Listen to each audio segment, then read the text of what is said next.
ባሌን እንድትቀማኝ ሳይሆን የቤት ኪራይ እንድታግዘኝ ነበር እኔ ያመጣዋት። ምክንያቱም በጣም ከብዶኝ ስለነበረ ባለቤቴ በዛን ሰዓት ስራ አይሰራም።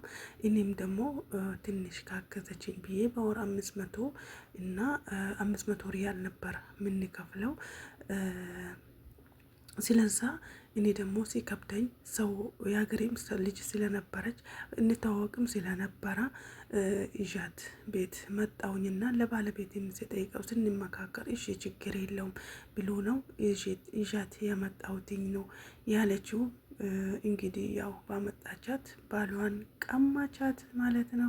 በጣም ከባድ ነው በአሁን ጊዜ የሰው ባል የምትቀሙ ሴቶች፣ ሰውን የምታስለቅሱ ወላሂ መቼም ህይወታችሁ አያምርም።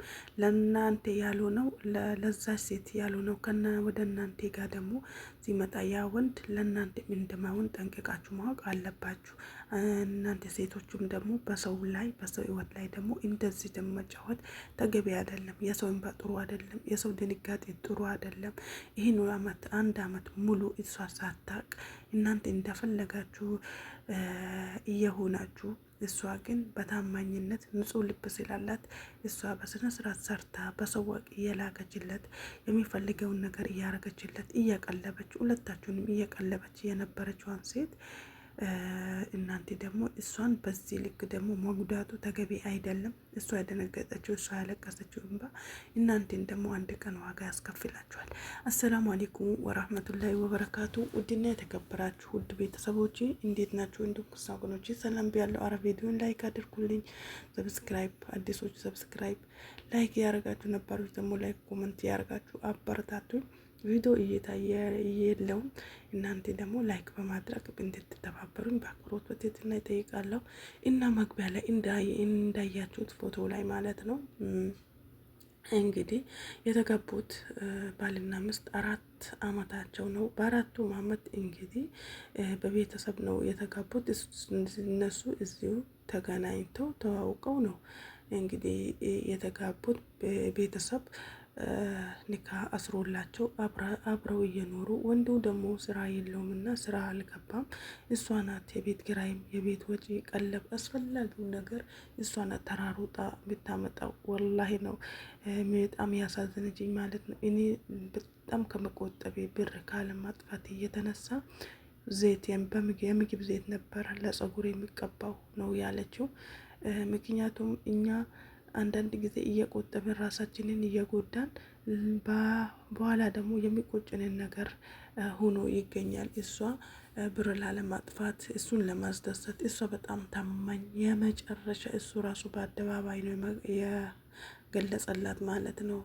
በቃ ለሱ ምን ያክል ዋጋ እንደከፈለች እኔ ነኝ የማገጥኩባት፣ እኔ ነኝ ይሄንን ነገር ያደረግኩባት ከሷ በኋላ እሷ ስራ በሄደችበት ይሄንን ከጀርባ ያወጋዋት እኔ ነኝ ብሎ እሷ ምስኪንነቷ የዋነቷ እኔን ከማንም በላይ አድርጋ እያኖረች ለእኔ ብዙ ዋጋን ከፍላልኛለች እና ይቅርት በለኝ። እንዴት ነው ይቅር የምትልቆይ? በአንዴ ማለት ነው። አልተዋትም። እሷን ይቅርታ ከማድረግ በፊት አላህን ነበር ይቅር ይበለኝ ማለት ነው። በዚህን ሰዓት በማንም መፍረድም አይቻልም። ተወርቼ ሰላም ያው ነገር ኬት ተዛዝሮ እንደሚመጣ አይታወቅም። ሰውን ከመፍራታችን በፊት ሰውን ይቅር በሉኝ ብለን እንትን ከማለታችን በፊት አላህን ከላይ የሚያይንን አንዱን አላህን ፈጣሪን ደግሞ መፍራት አለብን ማለት ነው። ማንኛውም ነገር ስናደርግ ከማንም በላይ የሚመለከተን ነገ ቀን ደግሞ ሞተን አንድ ነፍሳችን እኛ ራሳችን ብቻ ነን ገብተን በሰራ ነው ስራ የምንጠየቀው እንጂ አካሌ ውሽማዬ፣ እቺ ቅምጥናት፣ እቺ ምስቴናት፣ ነይ ከጎኔ ልጄ ነሽ ማንም የሚባል ነገር የለም። ብቻችን ነው የምንገባው፣ የምንጠየቀው ብቻችን ነው ማለት ነው። በዚህ አጋጣሚ ያው መጠየቅ ያለበት ይቅርታን ተንበርክኮ ይቅርታ መጠየቅ ያለበት አላህን ነው። እሷ ልቧ ተቀበለ፣ ካልተቀበለ እንግዲህ ምንም ማድረግ አይቻልም። እንግዲህ አንተ ዜናን የሰራህባት የማይፈቀድ አላህ የማይወደው ነገር ከእንደዚህ አይነት ፈተና ሰይጣን ይወሳውሳል። እንግዲህ አላህ ይጠብቀን። በአንድ ክላስ ነበርን። አስገድዶች ነው ወይስ ስትባል ያቺ ልጅ ራሱ በጭራሽ አስገድዶኝ አይደለም ወልጄ ፈቅጄ ነው ያለችው።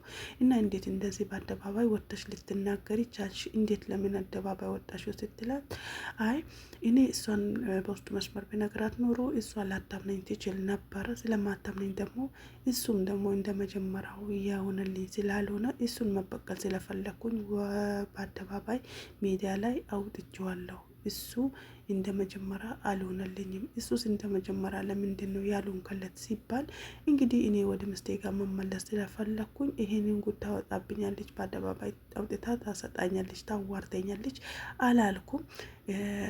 እኔ እንደውም እሷ የሆነ ዝም ብላ ሰገጤ ነገር ናት። ካገኘችው ወንድ ከማንም ጋር ወንድ ነው የምታወራው። እኔ እንደውም ላገባ ነው ስትለኝ ይቅናሽ ብዬ ነው ያው የፈቀድኩላት። እኔ እውነት መስሎኝ ነው እንደዚያ ውጤታ እንደምታሰጣኝ ጉዴን መቸወኩኝ ብሎ ሰጥተዋል።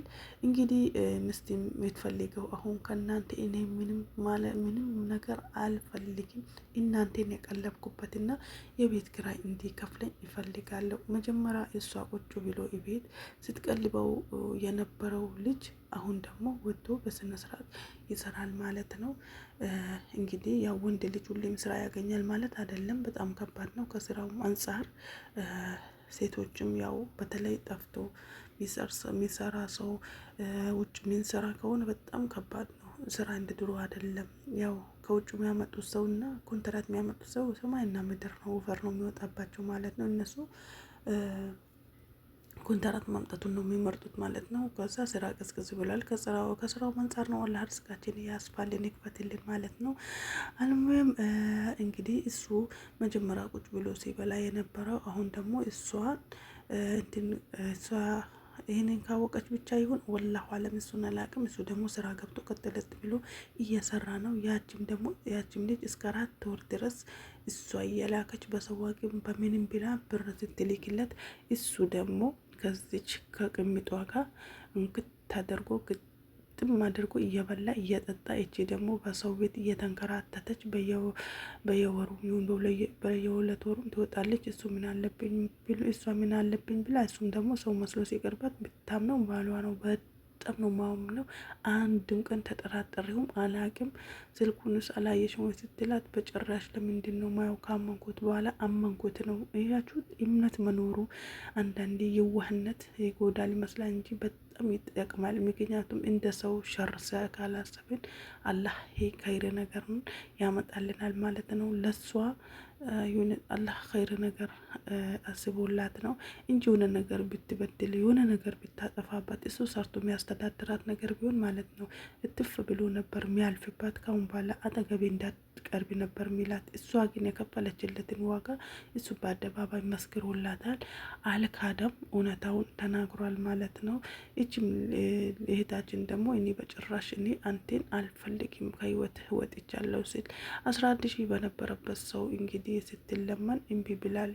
እሷም እውነት አላት። እንደዚህ የቆሰለ ልብ እንደዚህ የደማ ልብ እንዴት ነው በአንድ የሚጠገነው? እሱም ደግሞ ካሁን በኋላ እኔ የሰራውበትን ብር ሱሪ ራሱ አልገዛበትም። ለእሷ ያወጣችልኝን ወጪ እያንዳንዱን እስከ 7 ወር ድረስ እከፍላለሁ ምንም ነገር ሳላጠፋ። እናንተ ብቻ አስታርቁኝ። ልጅቷ በጣም